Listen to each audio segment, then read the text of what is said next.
I mean, Peter Lorre, like, see, where this movie utterly is a triumph is in the casting. Like, Yes. everybody No, it is was very well cast. pitch Yeah. perfect for the character. You know, Mary Astor's the worst of it, really, and she's fine. You know, She's okay. but Peter Lorre is fucking great. Yes. Joel Cairo in it, it's crazy. You know, not really a lot of screen time when you think about it. It's No, kind of no. like, you know, one of the underlings, you know, working for the fat man. But he is the master in this era of that sweaty, greasy, nervous anti-charm. You know, where it's like he just gives you the creeps to like You look know at him, there's something wrong and the he second you has see him, that don't you? voice where he talks like That's this. mad creepy, isn't Yeah, it? yeah, and he's on, you know, pitch perfect form here as Joel Cairo, and the interplay between him and Bogart's great. You know, the contrast, and as I said, when it comes to a head in that scene, where because Sam Spade can beat up a Joel Cairo Oh, of all day course. long, unarmed, armed. It doesn't matter. You're in his world if you're Joel Cairo, but you know, so he is just wailing on Peter Lorre. That's when he does the whole, you know, when you're slapped, you'll take it and you'll like it. Exactly. It's just fucking brilliant. But But in general, low key, because that character, like you say, is like the ultimate. Like they even set him up so you're not really sure is it like origins. Is he Egyptian? He could be from yeah. anywhere. That's the point. Is essentially it's just like I mean, back in the time, it's some strange International man of Oriental mystery. figure. Yes. Basically, is Yeah, the premise back in exactly. this era. And by the Yeah. way, he does completely treat that character like an absolute bitch. Like the Oh, one where yeah. he just like, beats him up and then just makes him like go like, "No, we were just playing" or whatever. Like, Yeah. what? Yeah, when he, like, exactly, gets the- 'cause oh, it's at one mad. point, he's about to get arrested Yeah, for exactly. beating him up, and he's got visible marks. And he's going, "Why didn't you ask him? He'll tell you he fell down Cuts on him the completely, carpet." doesn't he? I know, exactly. And he's going, "Yes, that's right, officer." I know, it's so good. Like, by the way, Brilliant. he has mad Renfield energy, that guy, doesn't he? I know, it's so 100%. And supplicant. That cut on his head, how did that get there? Ask him. Maybe he cut himself shaving. The cut? No, when we pretended to be struggling for the gun, I fell over the carpet. I fell. Horse fetish.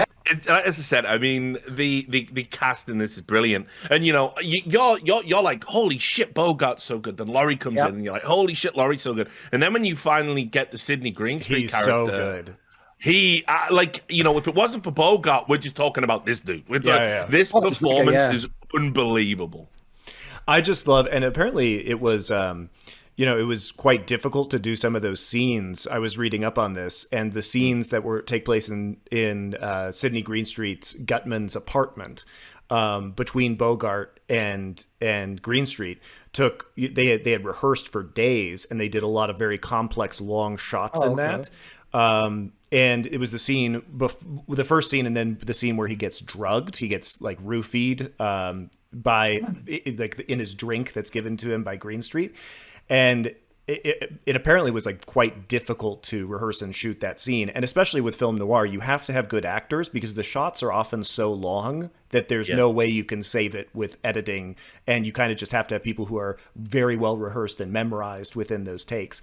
And to me, just the wittiness of some of these conversations and the direction that goes on, and you'll see this in Touch of Evil as well when they do shots of Orson Welles, but both Sidney Greenstreet and Orson Welles, like the low camera angle where it's like looking up from their belly, is just like, it's so sinister a lot of the time, the camera angles, where it's just like kind of deeply uncomfortable to look at these guys, and they're like accentuating their fatness in many ways and making them seem kind of extra seedy and disgusting.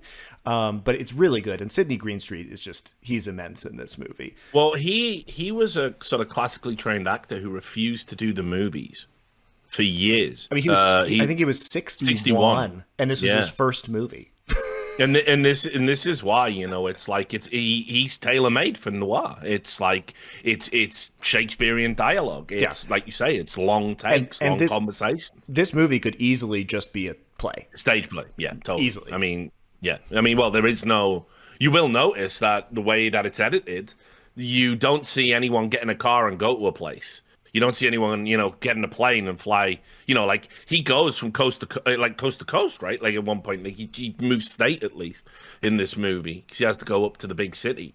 And so, you know, but there's none of that there. There's no travel. There's no sense of that. You know, not even a map like in Indiana Jones, right? There's none of that. It's just, I'm in a room now talking to these guys. Let's do it. And that's what I mean. It's like you could easily. I'm sure it's been done as a stage play. But yeah, I mean, Sidney Greenstreet's immense in this, and his character, the fat man, or Casper Gutman, as he's called. Just the name Gutman just cracks me up for this. It's so good.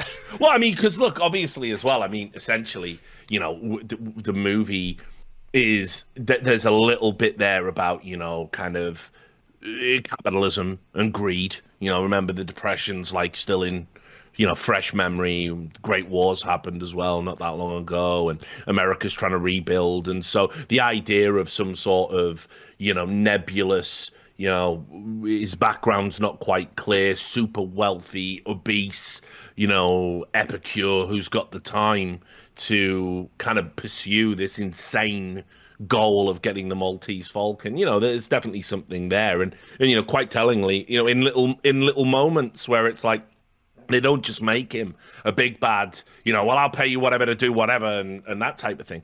He has little subtle whimsical moments, almost, as I said, like when he pays Sam Spade $10,000, he pickpockets one and tries to only give him 9. Well, and obviously Sam Spade notices it, and he goes, "Ha yes." He tries to frame Mary Astor's character as the one who took it. He's just fucking with everybody, basically. Yeah, he's trying to turn them against each other and distract them. Just for $1,000, which is clearly within the context of his character, utterly meaningless. It's implied he's got lords, yeah. Yeah, utterly meaningless. And what I like about that is it's almost like an allusion to, was this guy some sort of master pickpocket or something back then? It's just a nice little flourish. I feel like movies don't do this anymore, where you imply something about a character and then just leave it. Let the mind do the work. And, as a character, there's so much unsaid about him. And as I said, he almost dominates the screen when he's in a room with Bogart, almost, which is fucking, that's a hell of a job in this movie. He's every bit as intellectual, equal.